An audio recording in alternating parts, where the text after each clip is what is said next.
When 68-year-old Margaret stood in her cluttered dining room, staring at 45 years of possessions, she felt like the walls were closing in. The moving van was arriving in just 48 hours.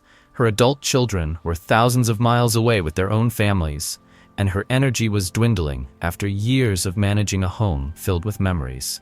The weight of a lifetime's worth of stuff was crushing her spirit. What happened next was nothing short of miraculous. Not only did Margaret clear her entire 4-bedroom home in 2 days, but she emerged feeling lighter, freer, and more excited about her future than she had in decades. Her secret? 7 brutal decluttering hacks that shatter every myth you've been told about clearing out your home. The best part? These hacks are designed for seniors, working even if you're overwhelmed, exhausted, or convinced you don't have time to start. I'm going to walk you through Margaret's exact system because what she discovered will revolutionize how you approach decluttering forever. So, hit that subscribe button, ring the bell for weekly senior-focused hacks, like this video to help others find it, and drop a comment below sharing your biggest decluttering obstacle, whether it's sentimental items, lack of energy, or not knowing where to start. I read every comment, and your story could inspire someone else to take that first step. Margaret was no neat freak.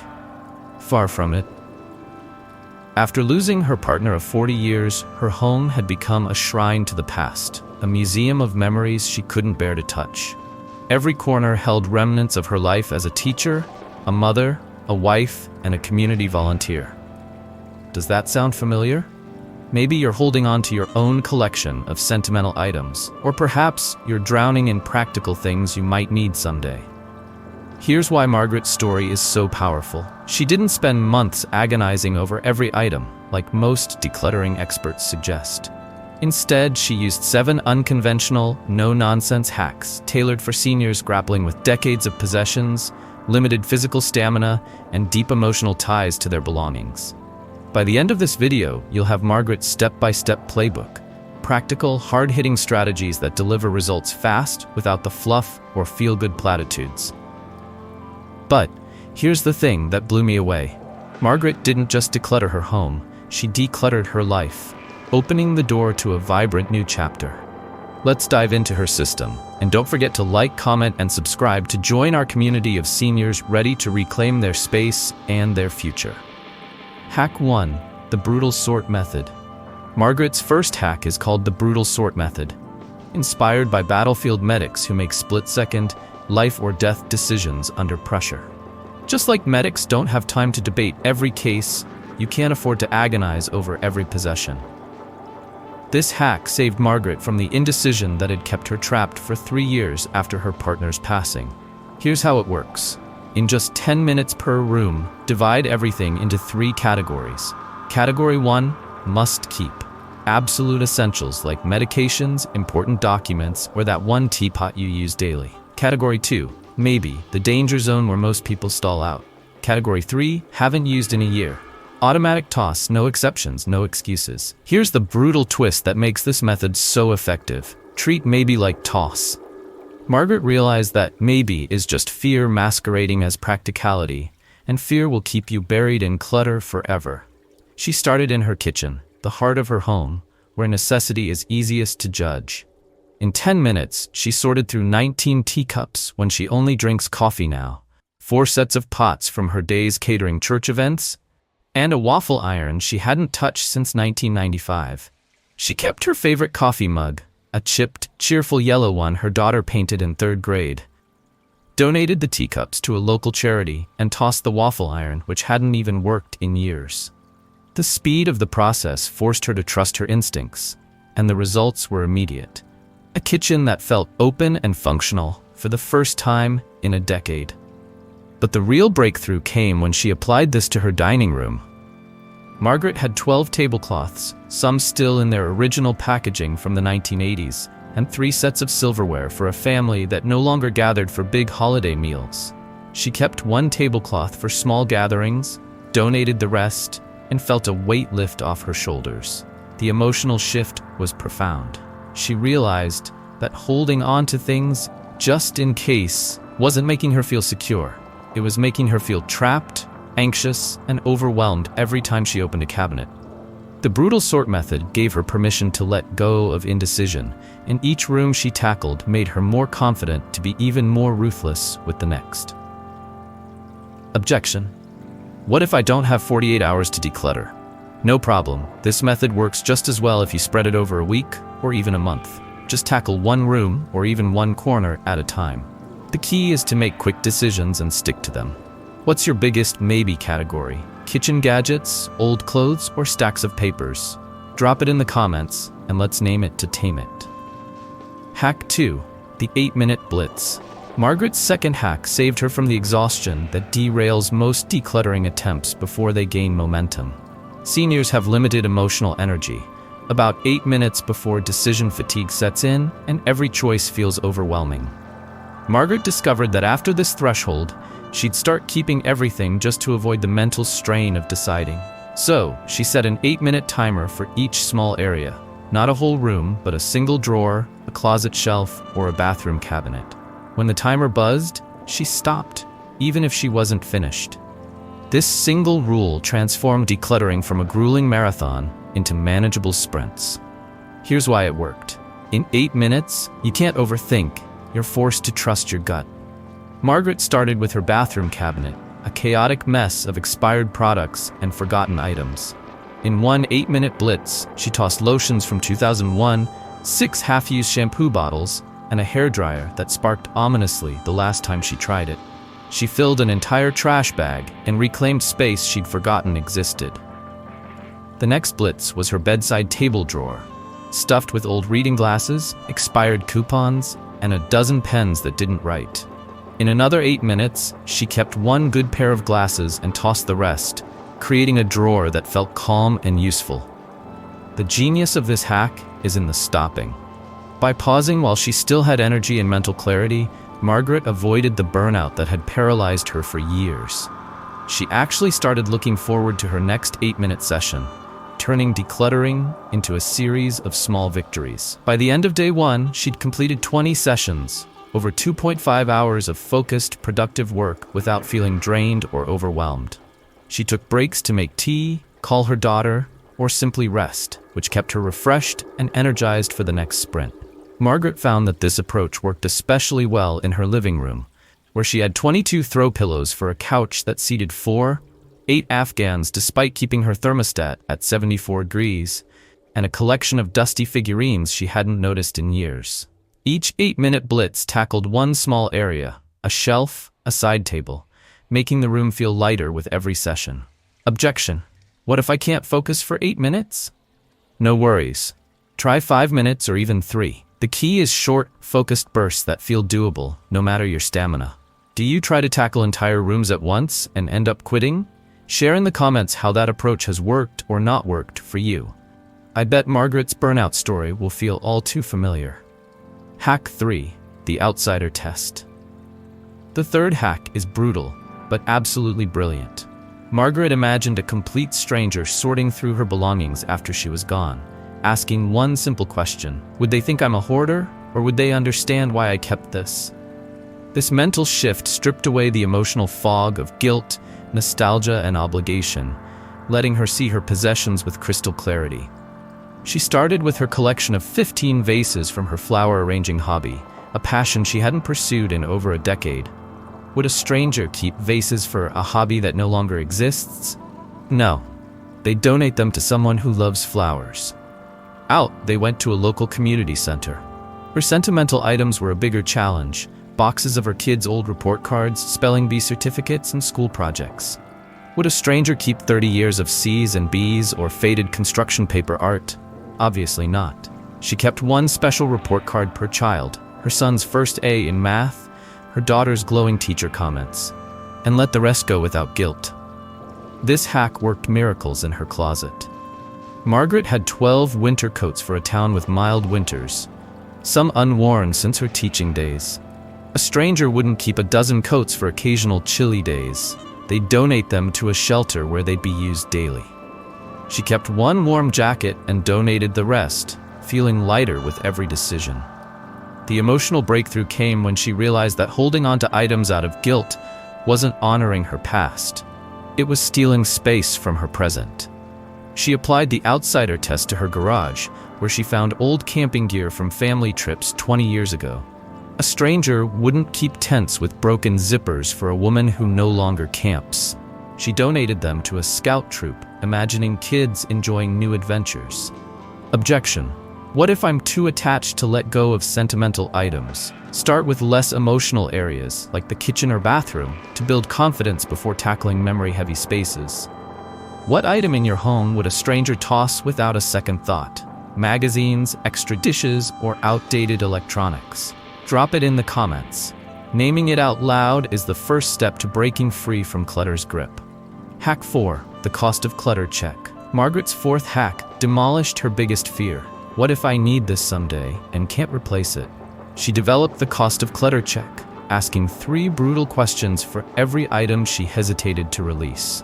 1. Can I replace this if I need it? 2. How much would it cost? 3. When did I last use it in the past 5 years? These questions expose the truth behind her just-in-case mentality. She applied this to her garage, stuffed with tools from her DIY days. Could she replace a rusty hammer? Yes, for $5 at any hardware store. Last used? Never. She hired professionals for repairs now. She kept one good screwdriver and donated the rest to a neighbor starting a home repair business. Her craft supplies were next. Piles of yarn for knitting projects she'd never start, fabric scraps from sewing she no longer enjoyed. Replacement cost? $10 max at a craft store. Last used? Over 15 years ago. Out they went to a local art program.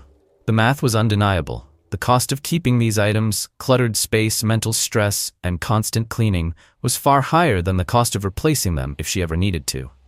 The real revelation came with furniture. Margaret had an old sofa in her garage, just in case she needed extra seating for a big gathering. Replacement cost? $50 at a thrift store. Cost of keeping it? A cramped garage that stressed her out every time she parked her car. She donated it to a young family furnishing their first home. Her kitchen appliances got the same treatment. A bread maker used once in 12 years, a juicer from a short-lived health kick. Replacement cost for either? Under $30 at a thrift store. Meanwhile, they were stealing counter space and making her kitchen feel chaotic. She donated them to a community kitchen, feeling a surge of relief. Objection. What if I can't afford to replace things? Focus on items you haven't used in years. They're likely not critical to your daily life. If you're worried about cost, check local donation centers or online marketplaces for affordable replacements. What's one item you're keeping just in case that you could replace for under $15? Extra tools, old linens, or kitchen gadgets? Share it in the comments, and let's do this reality check together to free up your space. Hack 5. The energy priority scale. Margaret's fifth hack saved her from the emotional burnout that stops most decluttering attempts dead in their tracks.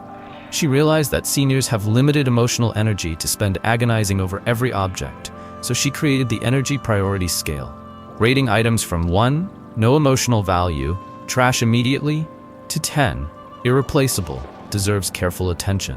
This system let her invest her energy only in what truly mattered. Her book collection was the perfect test case. Old mystery novels she'd read once and would never touch again? Rated 1, straight to the donation box for the library sale. Her mother's gardening journal, filled with handwritten notes and sketches? Rated 10, carefully cleaned and stored in an archival box. Her closet was next, 50 dresses crammed into a space meant for 20, but she only wore 10 regularly. Most rated 1 to 3, donated to a women's shelter without hesitation. Her favorite dress, a vibrant blue one that made her feel confident, rated 9, kept and hung properly with space to breathe. This hack revealed a surprising truth. Margaret was wasting emotional energy on items that didn't matter, like chipped mugs or faded curtains, while neglecting functional clutter that frustrated her daily life, like a desk drawer so full she couldn't open it. She applied the scale to her office, rating old tax returns 1, shredded if over 7 years old, insurance policies 10, properly filed, and random receipts 3, tossed after a quick scan. The result was a desk she could actually use for writing letters to her grandchildren. Objection. What if everything feels important? Start with one small category, like clothes or papers, and rate just 10 items to practice. you'll quickly see what deserves your energy. What's draining your emotional energy? Piles of papers, unused decor, or broken appliances? Comment below, and let's identify your energy vampires. Naming them is the first step to reclaiming your peace of mind. Hack 6, the next chapter test. Margaret's sixth hack was a total game changer, shifting her entire perspective on decluttering. She started making decisions based on who she was becoming, not who she was. The next chapter test asks one powerful question. Does this item serve the person I want to be, or is it tying me to a past I've outgrown? This approach was revolutionary because it focused on excitement for the future, not guilt about the past. Her teaching supplies from her 30-year career as an elementary school teacher were the first test. She'd kept boxes of lesson plans, grade books, and bulletin board decorations, representing decades of dedication. But her next chapter involved volunteering at a library and learning photography. Those supplies weren't serving her future, they were anchoring her to a completed past. She donated them to new teachers, imagining them sparking creativity in classrooms. Her kitchen followed. Heavy cookware for big family dinners didn't fit her new life of simple meals, travel, and hosting small book club gatherings. She kept one versatile pan and donated the rest, creating a kitchen that felt peaceful and aligned with her goals. The emotional shift was profound when she tackled her partner's belongings. Margaret had kept his fishing gear, thinking it honored his memory. But her future self wanted to focus on healing and new experiences, not maintaining a shrine. She kept his favorite fishing hat, which brought her joy, and donated the rest to a community program for kids. This mindset made letting go exciting. She wasn't losing her past, she was making room for her next adventure. She cleared space in her spare room for a photography nook, replacing dusty binders with a camera, tripod, and a small table for editing photos. Objection. What if I don't know who I'm becoming?